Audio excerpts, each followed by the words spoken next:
Good day, Raktivist. My name is and we as a RAKS community were intrigued about this gender-based violence in Namibia. We wanted to find out if there's gender-based violence camps and the gender-based violence campaigns, just to find out as a Raktivist or the RAKS, to find out what Namibia is doing to cater for these people. So today we came to Katutura Central Hospital and we spoke to the Chief Inspector Simaus, who is the one who's the head of the gender-based violence unit. And we asked her a few questions. Today I'm just here to sum up what we learned from her. We spoke of violence. They are most of them are the victims of gender-based violence, in a sense that people want to remind them of what gender they are. So most of the times they go through this and they feel they can't come and express themselves, so they are most of the time a victim of this. And we also learned that the mentally unstable people and the handicapped people are also victims of this gender-based violence, because at the end of the day, when someone is blind, they can't come and attest on who raped him or her and what they've gone through. We also spoke about how domestic violence is a big case when it comes to gender-based violence, in a sense that we have the mindset of if you don't get beaten by your spouse, then they don't love you. And we have the mindset of when men come and complain about being abused, or when men come and report these cases, then they are seen as morphs, or they are seen as not being strong in their marriage. Gender-based violence is not only focused on women, it's focused on men as well. And the statistics have risen, they have risen. Most men are coming to attest about these cases because they don't want to be victims of it, or in the long run they don't want to go and do something they will regret.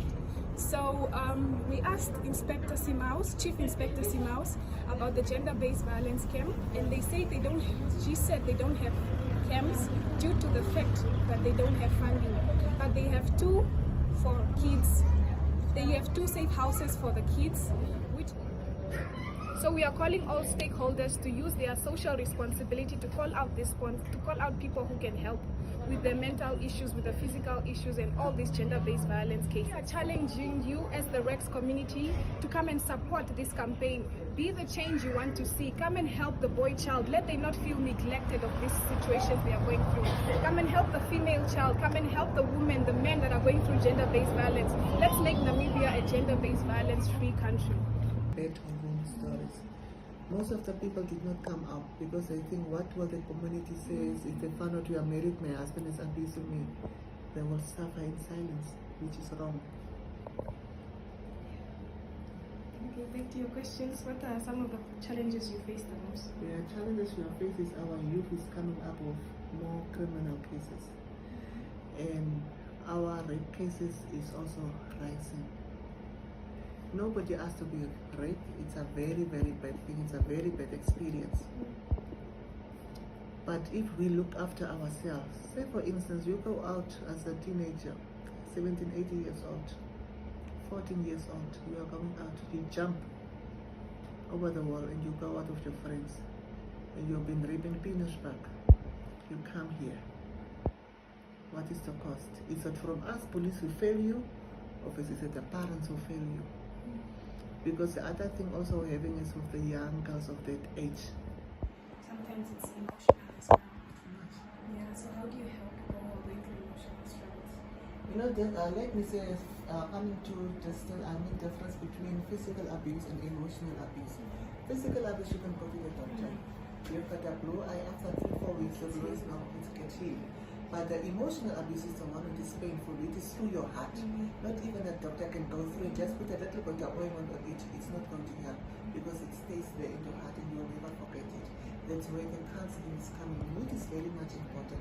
And our people does not believe in counseling. Yes. Does not believe in counseling. See, there is cheating, and cheating does not have a charge. So if somebody is cheating, we cannot arrest a person. But it's more emotional one, we have to bring it for counseling. And how can we go to a depending party to stand on his own feet? So all in all, gender-based violence is an emotional state. Not only emotional. We have got different subsections coming to gender-based violence. We have got physical, emotional, psychological, sexual, financial, harassment, you can name it. I can name it for you out of my head. But as I said, that if you've got something like that, you have something to capacitate them. What are you going to use to capacitate them? We, the police, cannot capacitate them. The only way we can capacitate them is through counseling.